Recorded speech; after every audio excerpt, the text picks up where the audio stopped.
어제 스스로 목숨을 끊은 전세 사기 피해자 추모식에 다녀왔습니다. 이들에게 과연 나라가, 정부가 존재합니까? 정치가 제 역할은 하고 있습니까? 2달 사이 전세 사기 피해를 당한 청년 3명이 스스로 목숨을 끊었습니다. 피해가 발생한 지 한참 지났지만 정부가 내놓은 대책은 실효성이 없었습니다.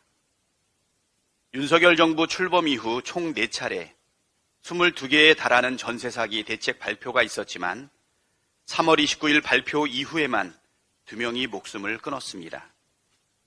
피해자들이 경매 중지를 지속적으로 요청했음에도 불구하고 아무런 움직임을 보이지 않던 정부는 3번째 희생자가 나온 뒤에야 늦장 대응을 했습니다.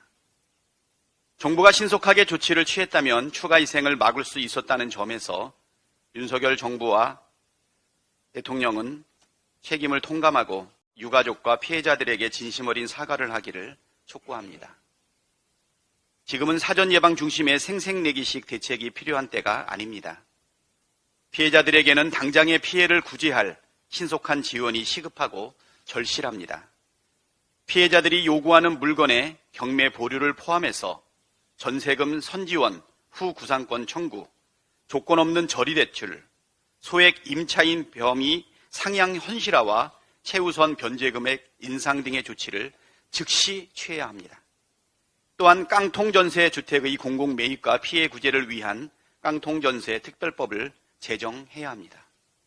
정부의 대출 중심 주거정책과 이를 통해 돈을 버는 투기 부양책이 주거불안을 키웠다.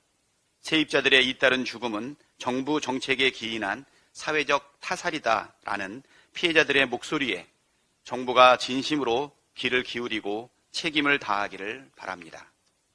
민주당도 전세 사기 피해자들의 어려움을 해결하기 위해 적극 나서겠습니다.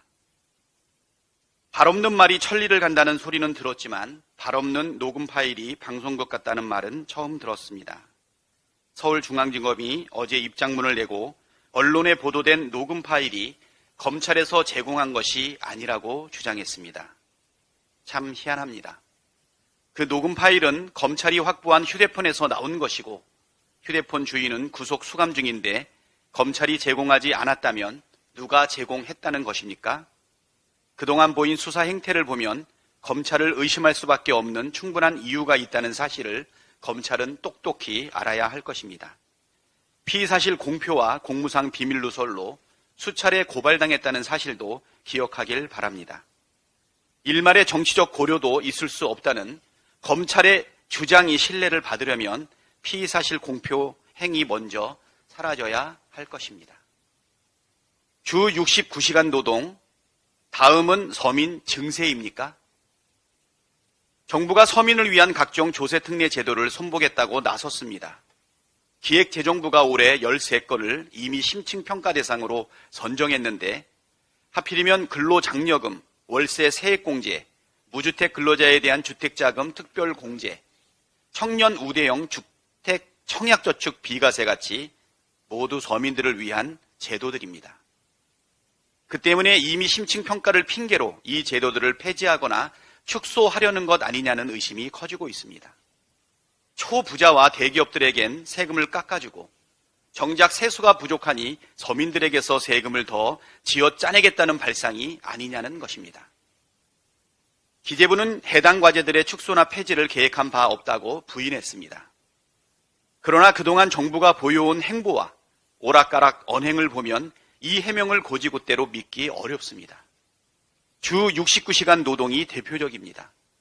몰아서 일하고 몰아서 쉰다는 게 글로벌 스탠다드인 것처럼 홍보하다가 반발이 커지자 주 69시간 노동은 괴담이라며 발뺌하기 바빴습니다. 그마저도 대통령 말 다르고 총리 말 다르고 주무부처 장관 말이 달랐습니다.